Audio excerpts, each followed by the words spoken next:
We're back on the Rational Boomer podcast. Hopefully, your day is going well. It is Sunday. We're in the weekend, usually Sundays and Saturdays.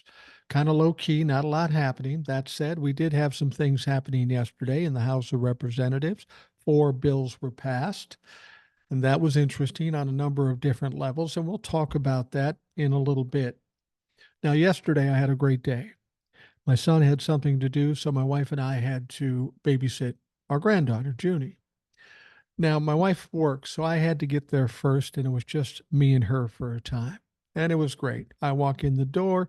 She says, Grandpa, hugs me, kisses me, and we go start playing stuff, watching TV and watching the kids' cartoons and all that stuff. And it's great fun.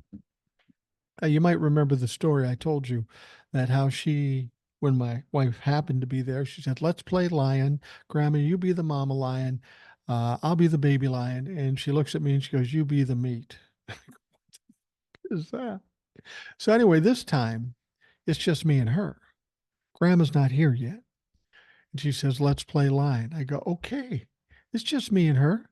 She can be the baby lion. I'll be the grandpa lion. So she said, I'll be the baby lion and I'm grandpa lion. No, you're the meat. I go, and I told my wife, I said, she's 4, but this seems a little weird to me. It's a little uncomfortable for me. I don't quite get what she's doing or what she's thinking here. Anyway, we had a good time. We watched some stuff. We did some puzzles. Um, she ate some fruit and some fig cookies because she loves them. And everything's going good. We're having fun interacting. And then grandma comes. Grandma's the shining star. She's all over grandma. She's freaking out. Right now, I'm a distant second. She's not ignoring me. She's including me, but grandma's clearly the focal point. Grandma's the star of the show. And I took a back seat for the rest of the day. That said, we had a great time. We had a great time. We met my son for lunch out at a restaurant. He gave me 3 choices. One was kind of an expensive Italian restaurant. One was more of a moderately priced family restaurant. Now, we were kind of getting together for my birthday, even though I don't do that much. And he said, Which one would you like to go to? And I said, Well, we got a 4-year-old. Why don't we go to the family restaurant as opposed to the expensive Italian restaurant? I said, But we can go wherever you want. He said, Okay, we'll go to the Italian restaurant. Fucker never listens to me. Anyway, we went there. The food was great. The service was great. Junie did a pretty good job for a 4-year-old.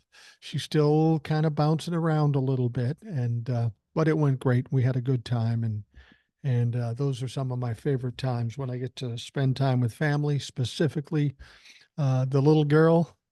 And actually, we've got a party set up for next Saturday, a week from yesterday, for my granddaughter's birthday. Her birthday is on the 26th. This particular party is on the 28th, and we'll have a 4-year party for her with all of my family, all of my wife's family, and it should be a good time.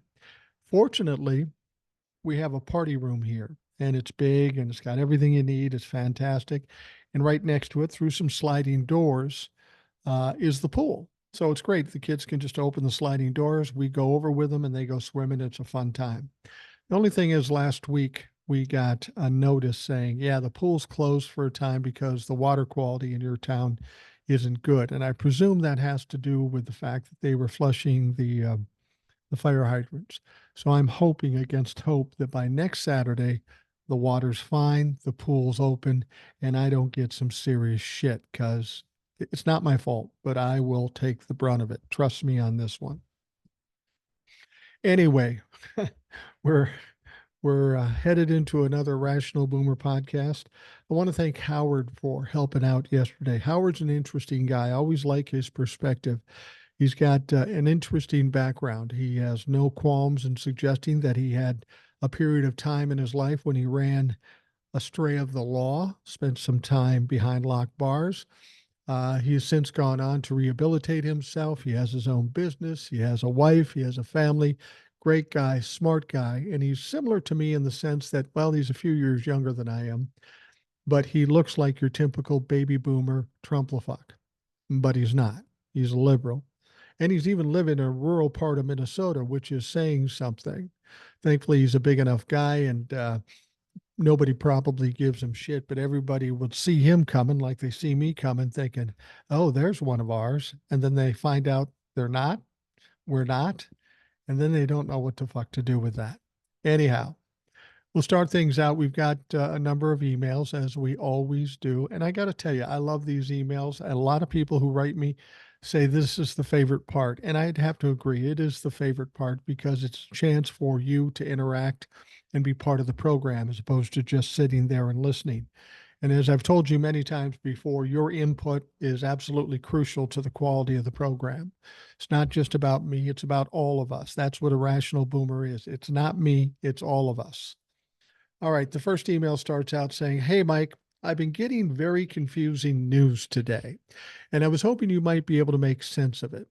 Late last night, I heard a report that the orange turd publicly agreed with some MAGA moron blowhard that liberals were attempting to get on the jury to make sure he doesn't have a chance, and it was up to them, good-hearted listeners of his, to stop this from happening.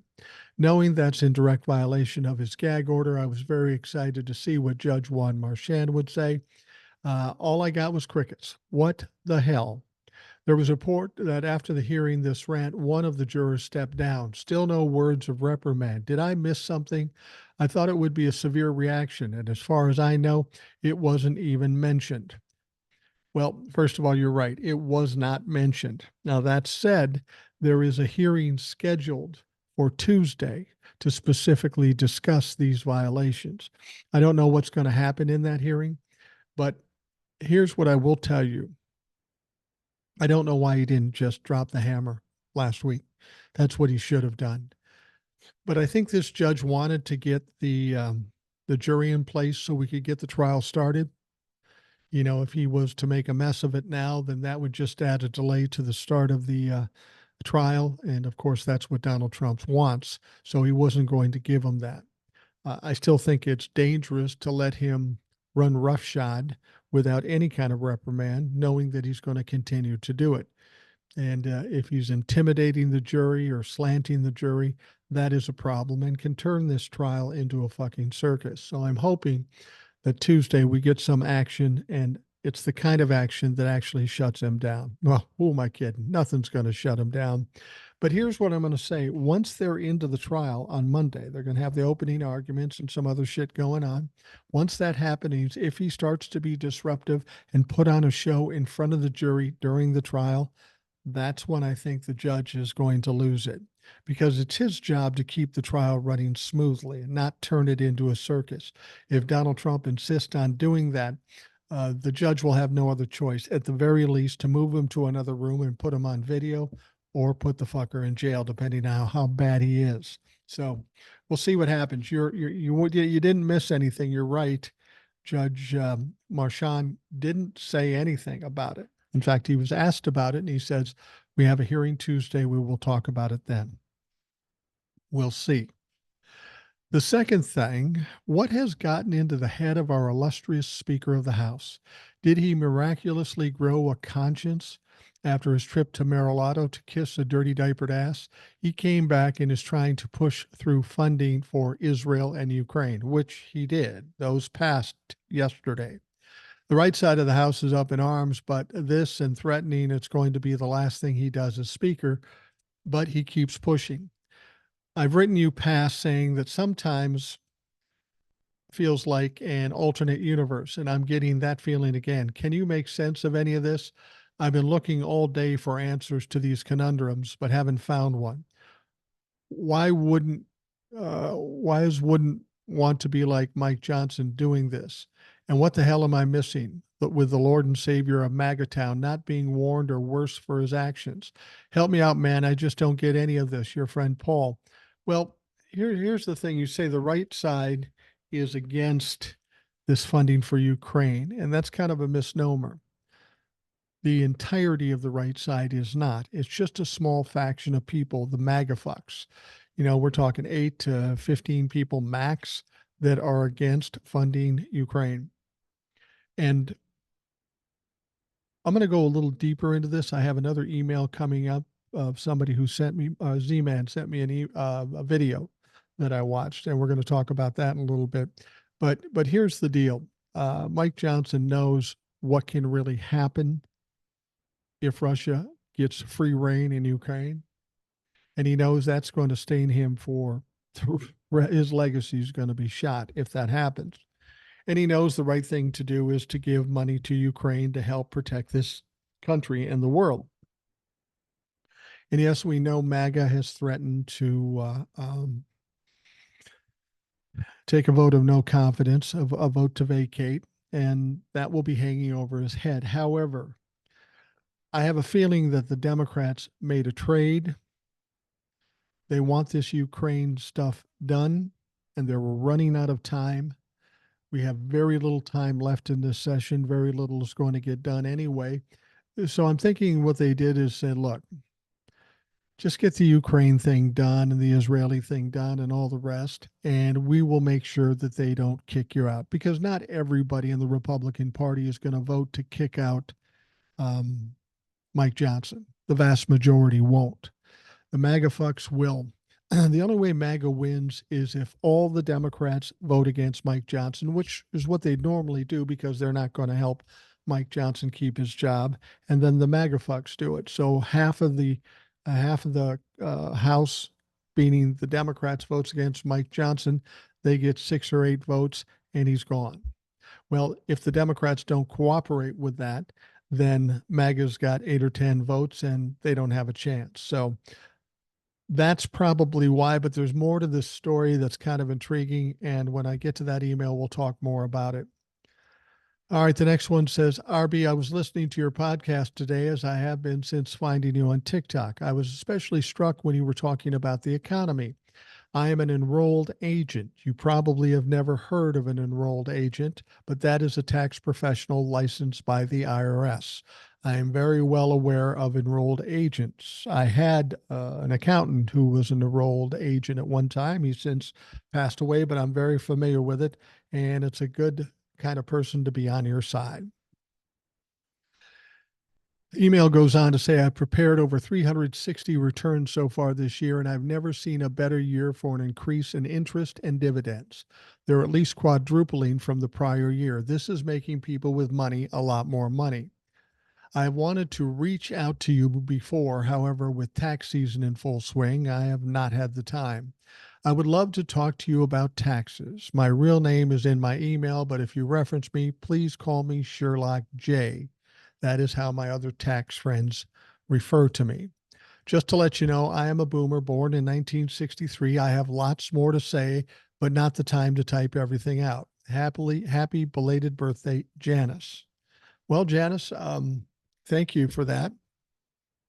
Yeah, you had to be pretty busy the last few months.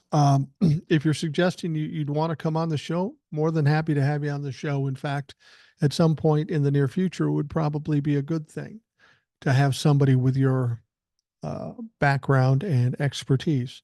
Because I think a lot of people were getting surprises when they did their taxes this year because of the bullshit that Donald Trump did, giving us a tax break, then taking it away, and then raising our taxes.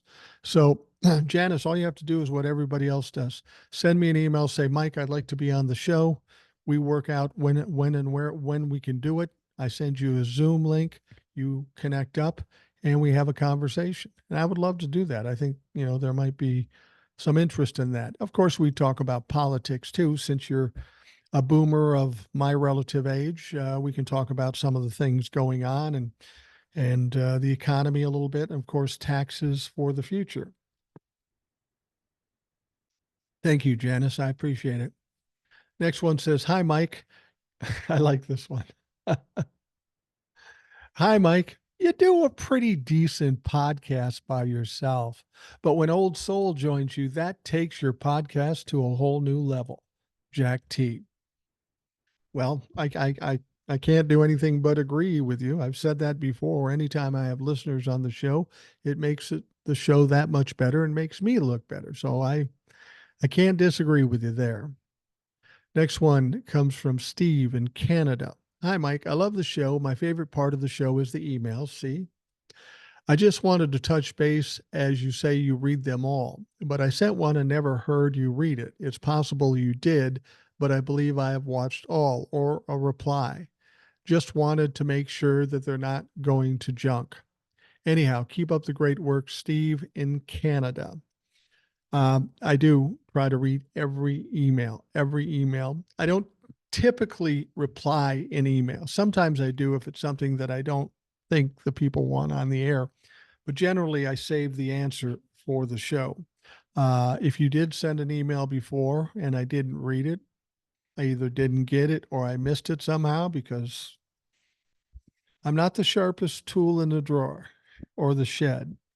I do miss some things sometimes, so I apologize if I did that. And if you want to resend it, I'll make sure I look for it and we'll read it at that point. But feel free to send any emails you want. Everybody's welcome to send an email, and I'd be happy to read it and respond if that's what's needed. All right. Next one says, "Hi, Boomer. I really don't want them to jail Trump overnight for contempt. To do that would make so many accommodations that it would practically be a hotel stay, and then he would be Nelson Mandela the fuck out. I much prefer that they sequester him to a separate room with video of him sitting there. Picture that visual of him looking somewhere in between a petulant child in timeout and a gorilla flinging feces against the glass. Plus, he'd fall asleep in there. Those would be priceless and compelling images. If they do jail him, it needs to be 30 days to really let him feel it. Best, Garage Door Jeff." And of course, Jeff is famous for his PSs. P.S. If I was a prospective juror and they asked me, I'd say, "Judge, I can honestly say that I've never hated a motherfucker more than that felonious festering fuck sitting right there." Then I imagine a 30-day stint might be ordered up for me. But it might be worth it. Yeah, I often thought about that too. If I was amongst the prospective jurors and they said, "Can you be fair?" I would have to say yes, because fair would have to mean looking at the facts and having a true opinion of the facts. Would I be fair to Donald Trump? Meaning, would I consider that he's innocent? No, because he's not. He's not fucking innocent. So I couldn't do that. I can't imagine if somebody called me up and looked into my social media that I'd be a top prospect for the defense. I'd probably be kicked out pretty fast. And I don't know that I could sit there 8 hours a day, 4 days a week for 2 months either. I'd probably fall asleep and then I'd look like a fucking idiot. All right, the next one comes from Oliver. He says, "Hi, Boomer. He is getting desperate and feeling the squeeze," talking of Donald Trump. "I just read on Politico that Trump's campaign is asking for downstream candidates to give at least 5% of their proceeds to Trump's campaign if they use any of Trump's image and likeness in fundraising. They also go on to say that any split higher than 5% would be seen favorably by the RNC and the Orange Lord Trump. Just like the mob boss, the piece of shit Diaper Don, to try to screw everyone else to better himself. They are in trouble and they know it." Yeah, I heard this story and I thought it was interesting. There's no way he can enforce that. I mean, if they want to use his face and name, given that he's running for president, they don't have to pay him shit. But some of these people will because he is their Lord and Savior. But you're right. Donald Trump is desperate financially, certainly right now. He drained the RNC. Frankly, they should try to drum up some money for the RNC so those down ballot folks could get some support. At this point, there'll be nothing. There'll be nothing in the cupboard for the down ballot folks, which is good as far as I'm concerned. As much as we don't want Donald Trump to win the presidency, I would love to see the Senate races and the rep races and the legislatures and the governors not get any help and get their ass kicked too. I think that would be a good thing. Thank you, Oliver. All right, the next one. Hello, Mike Irwin from Belgium again, this time with a short question. Diaper Don Snorleone has sat in the courtroom in New York listening to all the negative things potential jurors have tweeted about him, and he hasn't even begun to hear the negativity. Do you think it finally dawns on him that his support is maybe not as big as he thinks it is, and that he might lose the coming election? Irwin: No, I don't. I think the motherfucker's delusional. No matter what you do, no matter what you say, he thinks he's going to pull it out of the fire at some point. He thinks the support is there. I mean, this is the essence of a narcissist. He thinks he's the greatest human that ever lived, and he can't even imagine the idea that people might step away from him. He may be getting a taste of it. You know, he was trying to get people to come out to New York when he started his criminal trial, and basically all he got is 50 dipshits coming out of a clown car. That's all the support he got. This is why I always tell people don't worry about these Civil War claims and these further violent attacks like we had on January 6th of 2021. Just not going to fucking happen. They don't have the courage. A lot of them are already in jail. They think it's a trap by the deep state.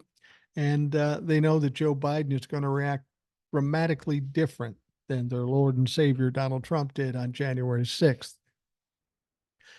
Anyway, Irwin has a PS. The other day, one of your regular email contributors was telling about Earl Scruggs. That was all interesting. I'm an aspiring banjo player myself, but bluegrass was not invented by Earl Scruggs. The invention or discovery of bluegrass music is generally attributed to Bill Monroe, in whose band Earl Scruggs played a central role. Lester Flatt was in the band too. Yeah, I'm living in Belgium, but we're in the know here too. I don't know enough about bluegrass, but I do know you're right about Bill Monroe. He was certainly the father of bluegrass in this country, and he was probably the inventor of it. Lester Flatt and Earl Scruggs were prominent too, and Lester Flatt and Earl Scruggs became famous because we were talking about the theme to the Beverly Hillbillies. They played on that, and that's how they became better known, even beyond playing with Monroe. All right, thank you. Next email, Mike, I apologize in advance, but I'm going to hand you a laundry list of my concerns. However, before I get to that, I'd like to let you know how much I appreciate Old Soul. Her sock of coins reminded me of Sam Puckett from a show my kids watched called iCarly. Sam would assail assholes with a sock filled with butter. Just wondering how many others thought their infamous butter sock.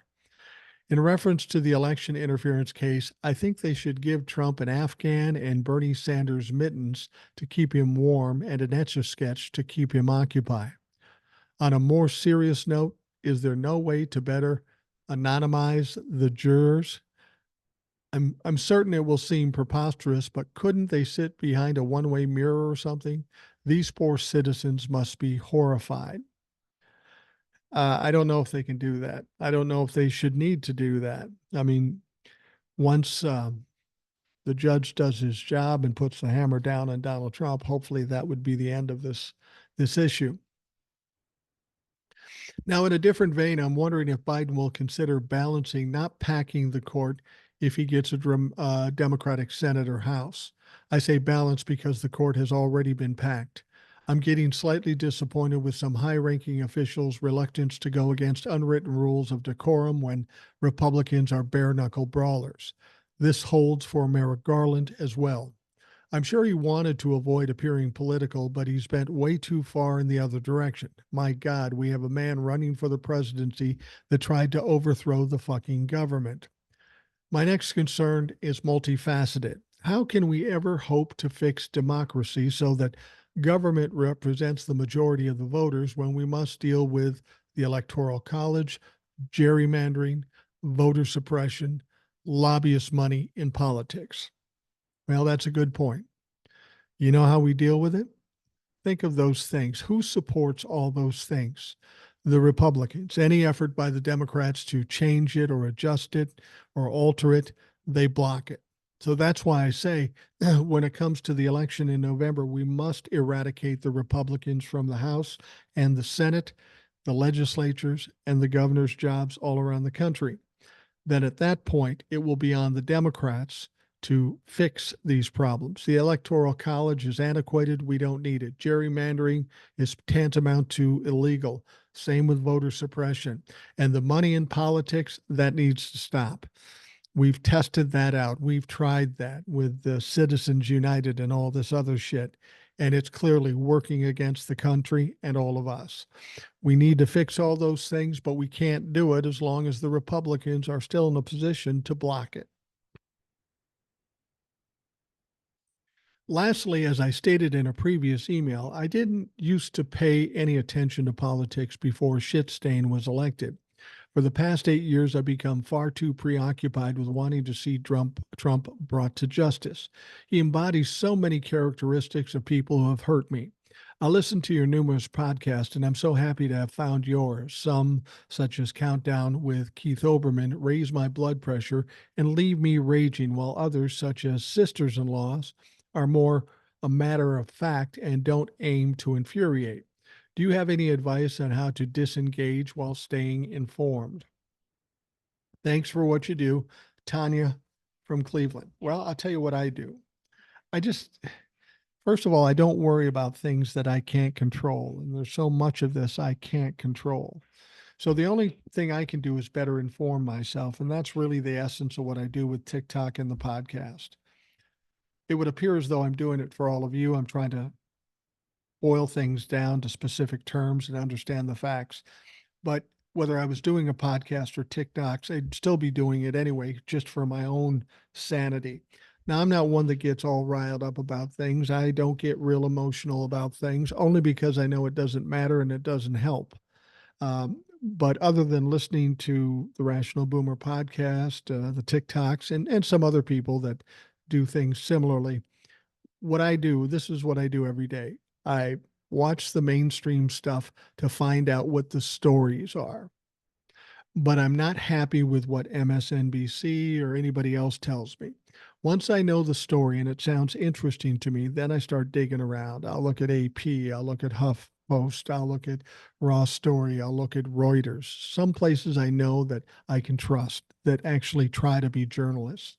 And then I dig into those stories. I read a few stories, see what corroborates and what doesn't. And that's how I kind of form my opinions, and I get a better sense about what's going on by doing that. So that's what I would suggest.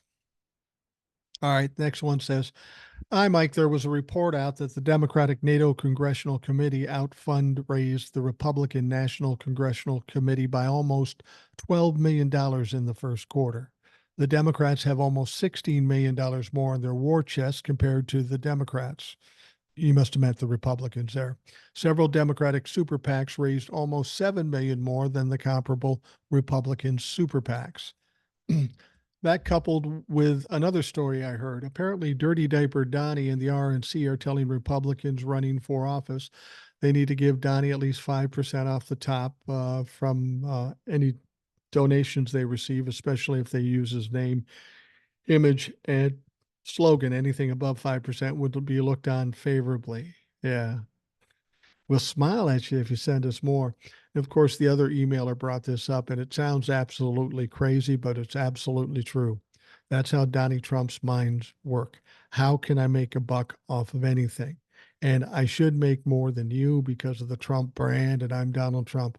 He is one of the most self-centered pieces of shit I've ever seen. He doesn't care about the down ballot. He doesn't care about the RNC. All he cares about is himself. And if they can't recognize that for now, by now, then the Republicans deserve what they're going to get, and they are going to get decimated. Email goes on to say he can't raise money on his own. He's using campaign donations to prop up his businesses, and he's selling anything he can brand to make a buck. How can people still think he's rich and powerful? Well, that's a good question. I don't know. I mean, from the time he entered office and some of the stories I heard and how he behaved financially, I knew he wasn't a billionaire at that point, but people insisted on it. And the only reason they knew he was a billionaire because he told them. And since he's a pathological liar, to believe him seems to be ridiculous. Now, the email goes on to say, lastly, I saw a clip from, I believe, Midas Touch, where they were talking to Michael Cohen. Cohen said that in regards to the gag order, the only way to get Dirty Diaper Donnie to stop would be to take him down to a cell in the Tombs, put him in the cell, walk away for like 20 minutes, and show him his future if he kept violating this gag order. I typically don't agree with Michael Cohen, but in this case, I do. Maybe Judge Merchan will do this on Tuesday. Thanks, Eric. Yeah, I'm thinking you're right. Um, Making it all too real for Donnie is probably the answer. You maybe don't have to put him in the 30 days. That would probably work against us. Put him in there for 5, 6 hours, not 20 minutes. 20 minutes would drive him nuts, but we really need to bake it into him. And so, yeah, I think that's a good idea. I think that would be an excellent idea, and hopefully they will consider that. All right, we are going to take a quick break and we'll be right back.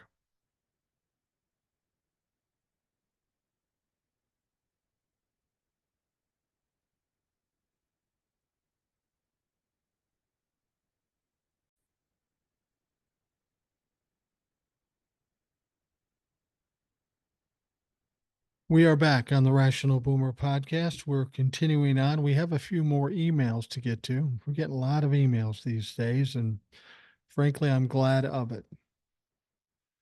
All right. Next one starts off. Hi, Mike. We started off with a setback or two, but we got there. With the jury set and only needing a few alternates, this was before we got all the alternates set. I'm guessing the trial will start with opening statements on Monday, and that is exactly what's going to happen. I bet Donnie is figuratively and maybe literally shitting himself. He needs delays because that's all he has left. I don't know if he understands how screwed he is. I'm not sure he does. His lawyers need to prevent him from talking, as before trial the other day, he basically admitting to the payment and called it legal fees.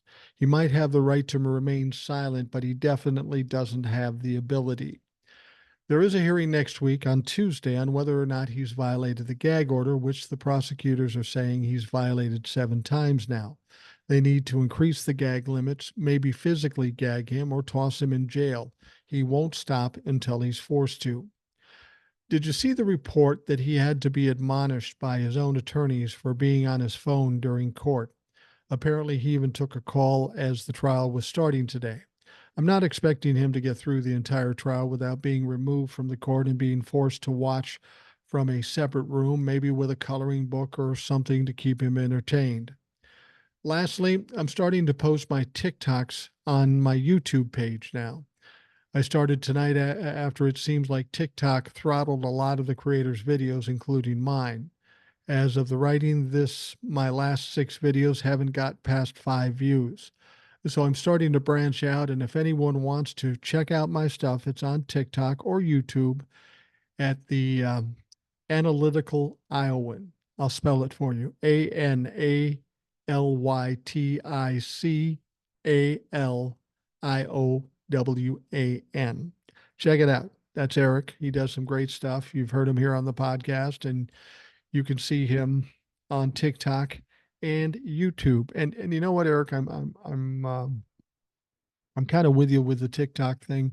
Getting very frustrated with TikTok. Some of the games they play, they come out and they say, okay, if you do this, you'll make this much money. And then they cut you back. And then I keep getting these complaints that my TikToks aren't original. And frankly, mine are the perfect example of original. It's just some old guy sitting in a chair in his fucking living room saying things with his mouth that come out of his head. That's me. I don't know how much more original I need to be in order to um, in order to uh, comply with what they want. I explained to them that we have some imposters out there, but TikTok has refused to do anything with them. Um,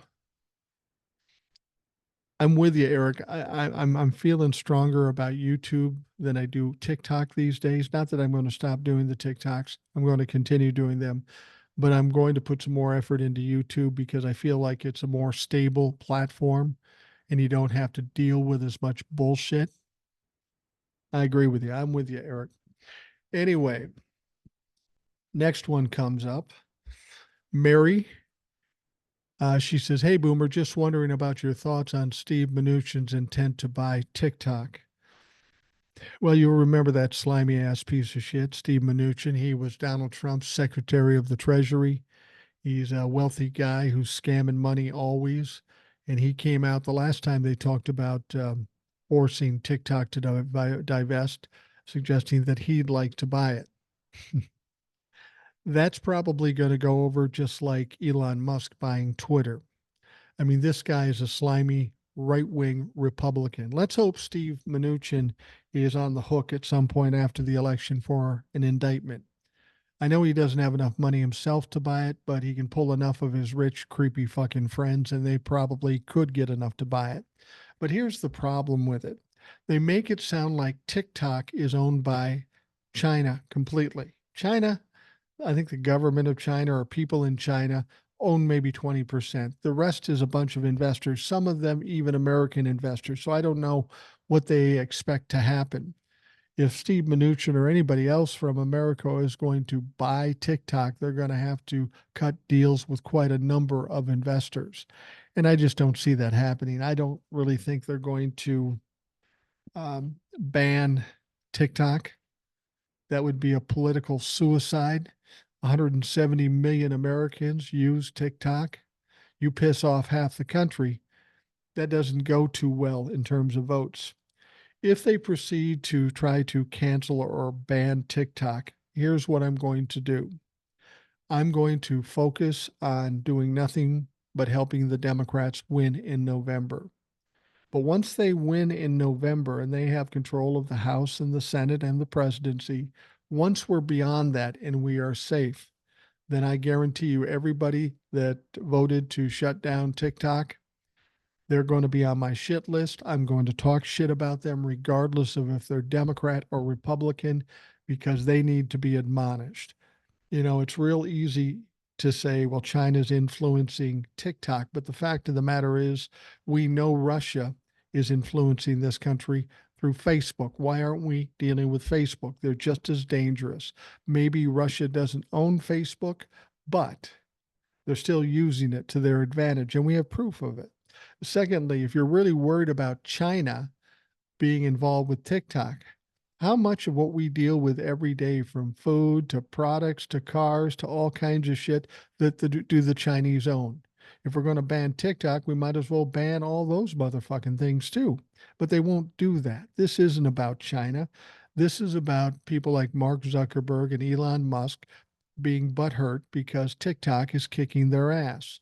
I think they would love to buy it so they have control of it and get all the money, because remember, that's what rich people are. They don't want a lot of money, they want all the money. And they are ticked off that TikTok is kicking their ass. There's a lot to this thing, and we need to look at it more. It was passed in the House in these four bills, and now it's going to go to the Senate. And I'm not quite so sure that it's going to pass the Senate, because this would be a huge mistake uh, for Democrats allowing it to pass. That would be a huge mistake because, like I say, for me, I would stay the course right at this point.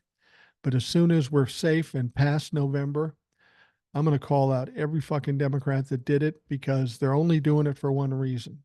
They have no control of the information and they don't like that. So they're trying to figure out a way to get control by, like, having Steve Mnuchin or somebody buy this motherfucking thing. They are absolutely crazed because we have the ability to pass along information that is true and that they don't control. That is the sole reason why they want to shut down TikTok. But they've got a lot of people using TikTok, and they're going to piss off a lot of people when they do. So we'll see what happens. I'll be surprised if the Senate passes it. But again, remember, if they do pass it and Joe Biden signs it, which he said he would do, even if that happens, there's a 6-month period before they could do anything. That would give TikTok a chance to divest itself to some American buyer. And then after that, we would have lawsuit after lawsuit. They'd go Donald Trump on this shit, and it would be in court for the next couple of years. So, you know, I see people out there hearing about the House voting against TikTok, and they're going, well, that's it. We're done. We won't see you Monday. No, that's not true. That's not true. It will take a long time before they actually shut it down. These lawsuits are going to keep it tied up for a long time, even if we get to that point. And I'm not convinced that we are getting to that point. I think the Democrats in the Senate are smarter than that, and they'll see the possible ramifications from doing something like that, and they'll back off. They either won't vote for it or they'll vote against shutting down TikTok. Now, I have no inside track for that, but I will just say this. Logic would tell you that they're smart enough to know that this will be a political killer for them if they do ban TikTok. All right, the next one comes from Z-Man, and this is one I was talking about before that is interesting. Hey, Boomer, I sent you the video from Bo of the Fifth Column. Now, Bo of the Fifth Column, you've heard Old Soul talk about him. He's actually very good, very smart, very articulate, and has some good information. And I did listen to or watch the video. Z-Man goes on to say, I know what you thought of my email on not underestimating Johnson. You made excellent points. I want to make it clear to the other boomers that I don't take any offense when you disagree with me. You still demand. However, I think in light of today, 420, and the incredible implications of what happened today and Bo's video I sent you, you should keep an open mind on the subject as a Machiavellian. I know players never show their strengths. I hope you watch the video and take it seriously. I know you have an open mind, Z-Man. Well, I did watch it, and I do have an open mind. And frankly, what Bo of the Fifth Column said, I said part of that a while back. But then Bo of the Fifth offered something else that I hadn't thought about. So it's kind of interesting. And I'll try to compact this and tell you what it said. But if you could go look up on YouTube or TikTok, Bo of the Fifth, you probably can find the video, and it would be well worth watching. What he's suggesting is that Mike Johnson may be kind of a mastermind here and kind of playing the system to his advantage. And, I suppose that's possible. I mean, the fact that he sided with Trump-la-Fucks and the MAGA tells me he's missing a fucking few screws. He's got a few screws loose. But what he's suggesting is that the reason that Mike Johnson isn't worried about being booted by MAGA and whoever else would vote against him or vote for him to be vacated is because there's a rumor. Now, he didn't say where this rumor came from or even if it was valid. He's just using it as a talking point. He says that there's a rumor going around that if he is going to be vacated, that there are several Republican members of the House that will resign. They're using that as leverage. And this is particularly disturbing to the Republicans because if we get 2 or 3 more resigning today, tomorrow, whenever, then all of a sudden the Democrats become the majority in the House and Hakeem Jeffries becomes the Speaker of the House. Now, whether that's just being used as a bluff or whether it's true or whether it's even a rumor, the rumor's true, I don't know. But that is conceivable. I said that at one point. I said, people are leaving the Republican Party in the House because they're disgusted by the ridiculousness of this all. I think people have finally had it with Marjorie Taylor Greene, and that is conceivable. But then Bo of the Fifth Column said this, and this is the part I hadn't thought about.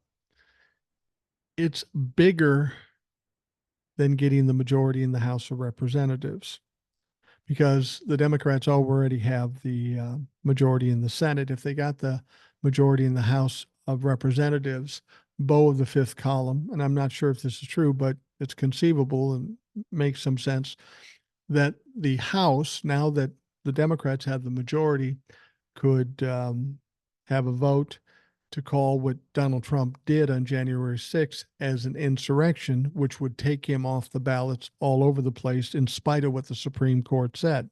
Well, in conjunction with what the Supreme Court said. And that's true. Could Mike Johnson be using that to leverage the Republicans to stop them from vacating him from the Speaker of the House? Yeah, sure, that could be. I like Occam's razor better. The simplest decision is usually the right one. And the simple decision is that Mike Johnson's got a short time as Speaker of the House. He isn't going to get much accomplished anyway. He's getting some pressure from MAGA, and even if he does what they want him to do in this case, they'll still pressure him on something else. He'll be having them on his back for the rest of the time he's Speaker of the House.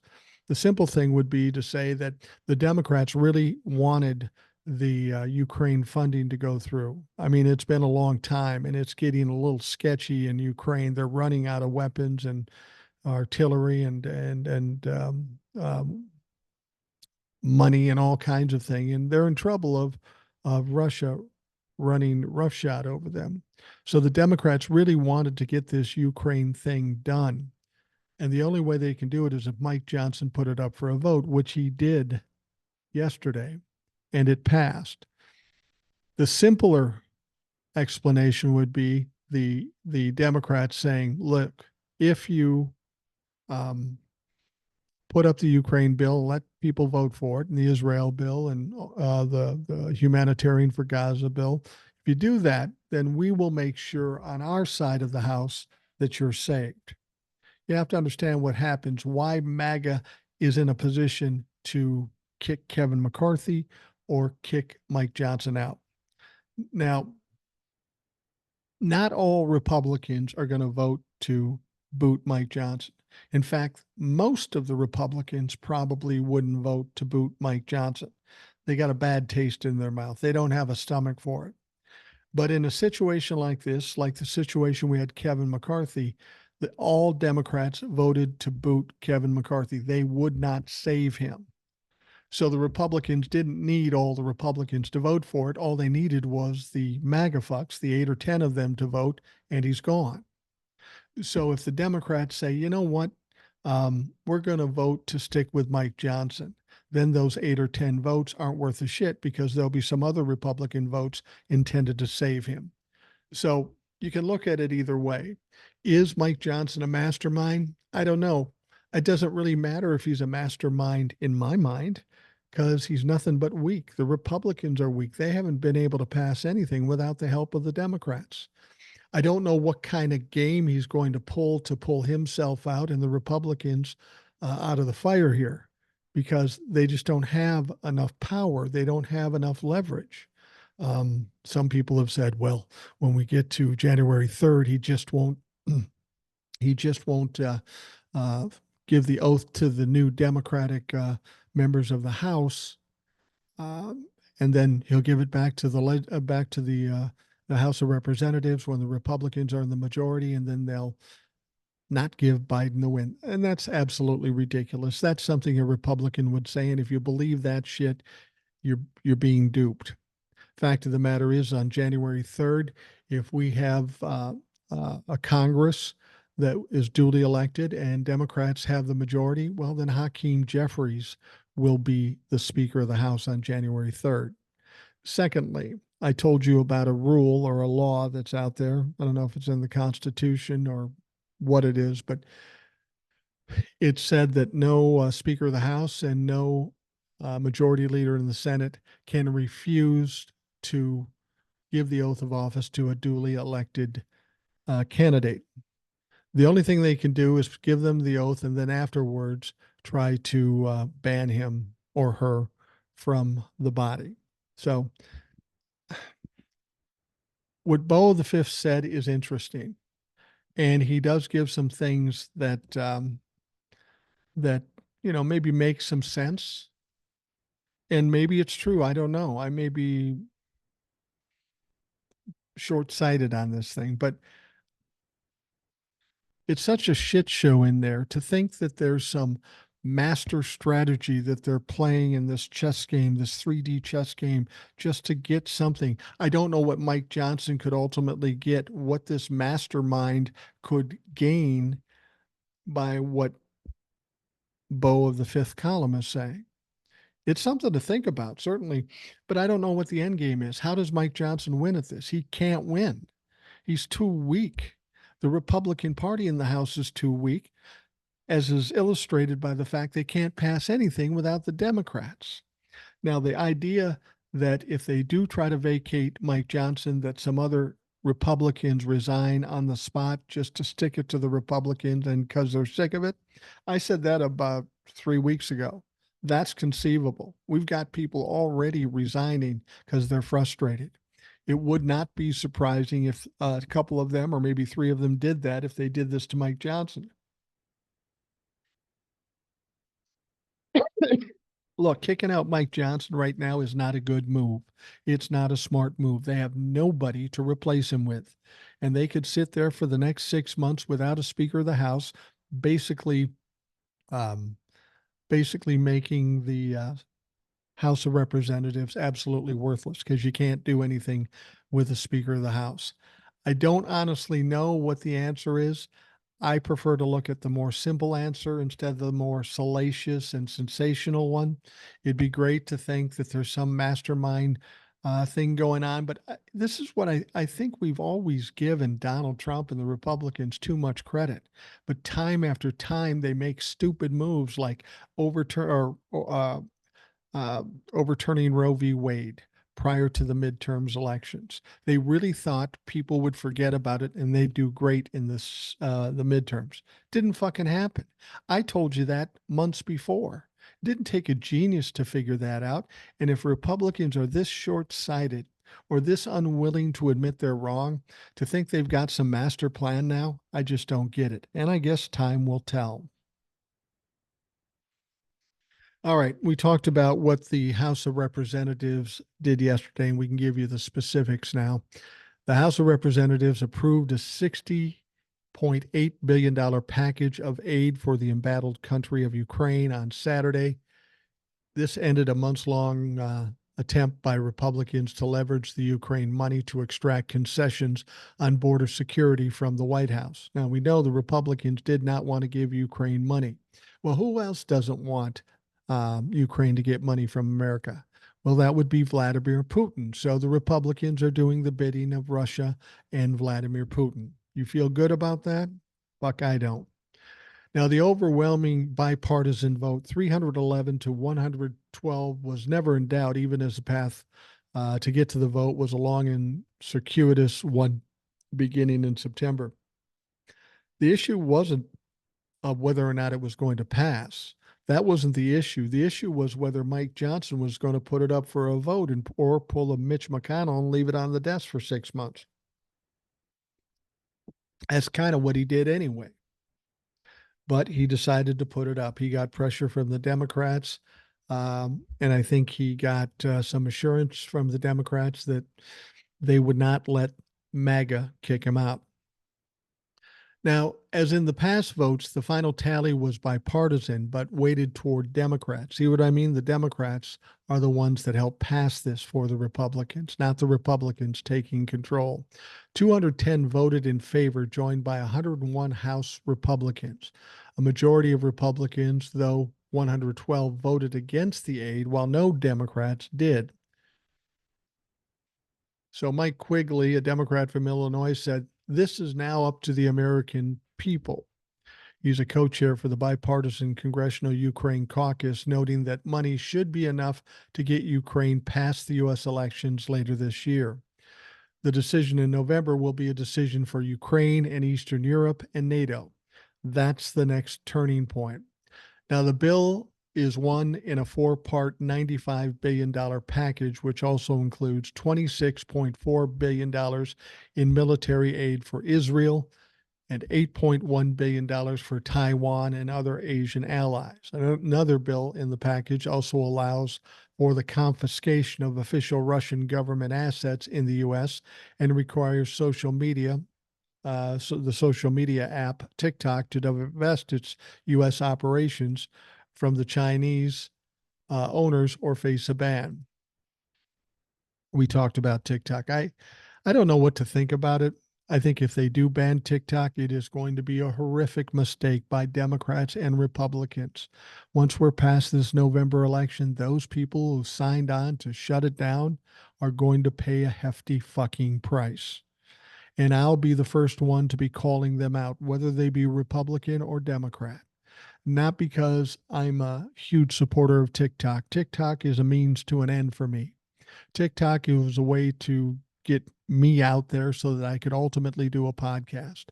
I'm more interested and feel it's more important to do the podcast than it is TikToks. But TikToks, I have a lot of followers on TikTok, so I have a responsibility to be there when they're looking for me. And it's also a good tool to send more people to the podcast.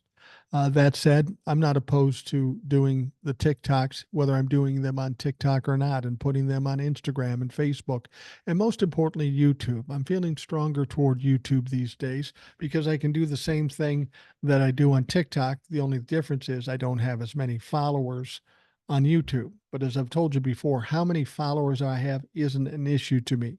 Whether I have a small audience or a huge audience, the important thing is if I can talk to some people, the word spreads and will build over time. But the point is to be able to have the opportunity to say the things I do, and it doesn't matter how big the crowd is to me. So now all these will head to the Senate, which passed a very similar package without the Russian asset seizure and TikTok divestiture language in February. While opponents of the aid to Ukraine are expected to try to delay passage, the Senate vote in February had 70 backers, which is a more than a supermajority. President Joe Biden has signaled that he will sign the bill once it clears Congress. That would put an end to the fight Republicans picked in late September when then House Speaker Kevin McCarthy jettisoned a similar $6 billion Ukraine aid package from a stopgap spending bill. See what I mean? There's one guy that wants to avoid Ukraine getting money, and that is Vladimir Putin. And our Republicans are doing his bidding. Do you feel comfortable with that? I fucking do not. Now, after a few months standoff, Republican Senator James Lankford and Democratic Senator Chris Murphy tried to negotiate a bipartisan deal on Ukraine aid and border security, only to see it fall apart. Donald Trump said, "Sink that motherfucker." And of course, the Republicans did exactly that. It's it's interesting. Now, Mike Johnson said something interesting about this bill. Mike Johnson said, who had, and he had held off action on Ukraine aid. The reason Ukraine didn't get the funding was because of Mike Johnson. He wouldn't bring it up for a vote. He reversed course on Wednesday, saying, "I would rather send bullets to Ukraine than American boys." Well, that's a little dramatic. There was never going to be American boys sent to Ukraine, but you got to have an excuse, right? Now, there was a bit of an issue on the floor yesterday.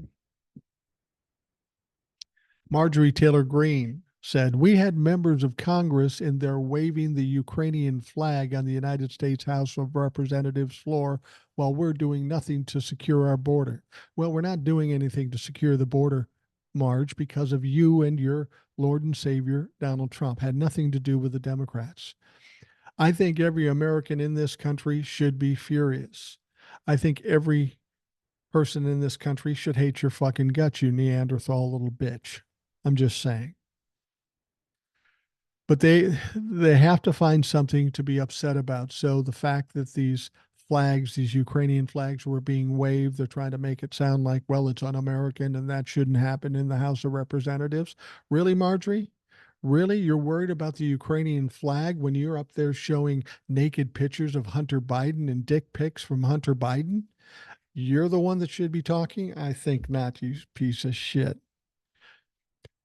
Um, Eric Burleson, a Republican from Missouri, posted a picture of Democrats and the flags to his social media. Democrats waving Ukrainian flags on the House floor tells you everything you need to know about their priorities.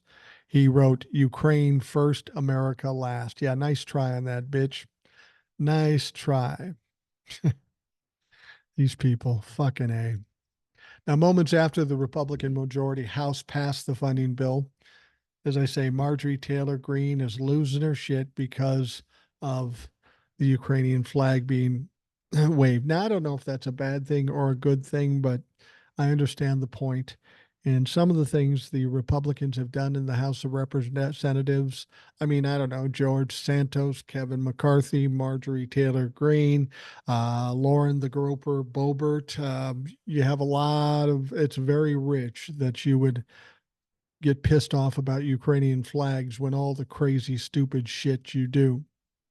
Now, surrounded by a sea of reporters, the far right Georgia lawmaker, Marjorie Taylor Greene, focused most of her ire on Mike Johnson and complained what had just occurred was bullshit. That was solely his fault.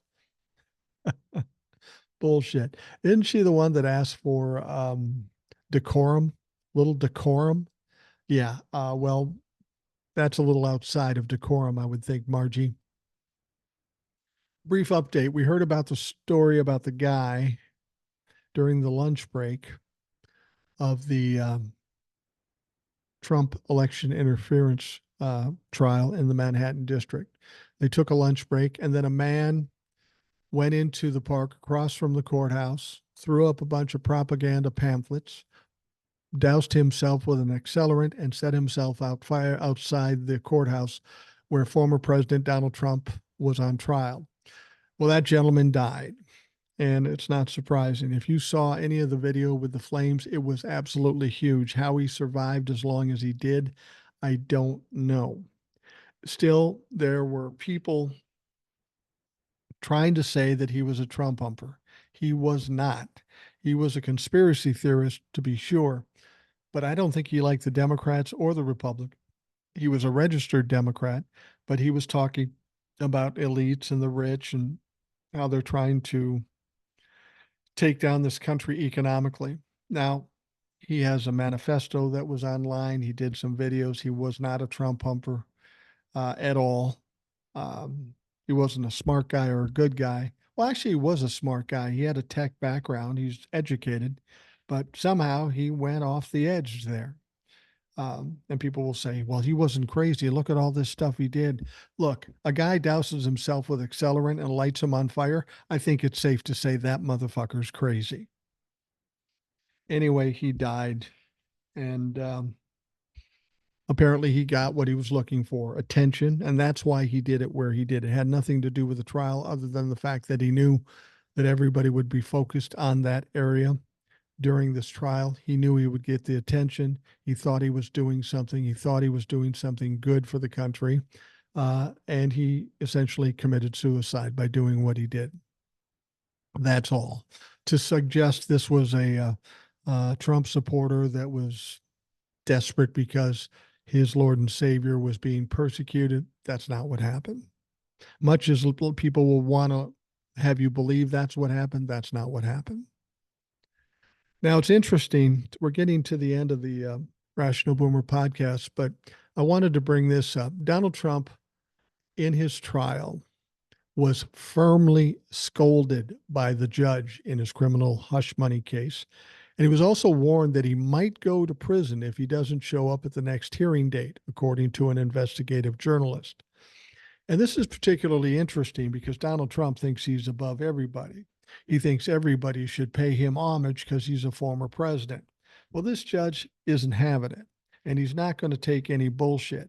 I mean, Donald Trump, toward the end of the day, they were wrapping things up. Everybody thought it was over. Donald Trump gets up. He's ready to walk out. And the judge says, shit, sit down. We're not done here. And this had to drive Donald Trump nuts. He likes to be the one in control. He likes to be the one that's the boss. And when somebody else forces him to mind, I don't think he likes it much. And there's going to be a lot of this over the next 2 months, a lot of shit that Donald Trump does not like. Now, Carol D. Leonnig, an investigative journalist and MSNBC contributor, appeared on the network on Saturday to discuss Trump's legal problems. The host asked Leonnig about a moment in which Trump was told to sit down by the judge.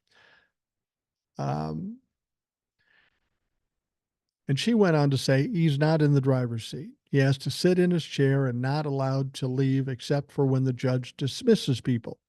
He's also not able to speak. This is one of the greatest frustrations because he is the master of the megaphone. She pointed out that when he was muttering on day 2 of jury selection, the judge scolded him rather firmly. and then said there will be none of that. All Trump wants to communicate in his trial one way or another. He wants to have his voice heard. That is not possible, she added. The judge also said to Donald Trump in a stern warning Tuesday, he better be in court or he could be imprisoned and arrested for contempt of court. This is no joke. When you are on trial, you are on trial, and the boss is the judge. Ooh, I'm guessing Donnie didn't like to hear that because no one's above Donald Trump in Donald Trump's mind. Well, for the next 2 months, he's going to have a boss and he's going to have to mind, or there's going to be some accountability. And I'm convinced that once we're in the trial, if he starts acting up, the judge will act swiftly and decisively. All right. We are going to wrap up the Rational Boomer podcast. I want to thank you for taking the time out of your day to listen. I hope you have a great day. And of course, we'll talk to you again tomorrow.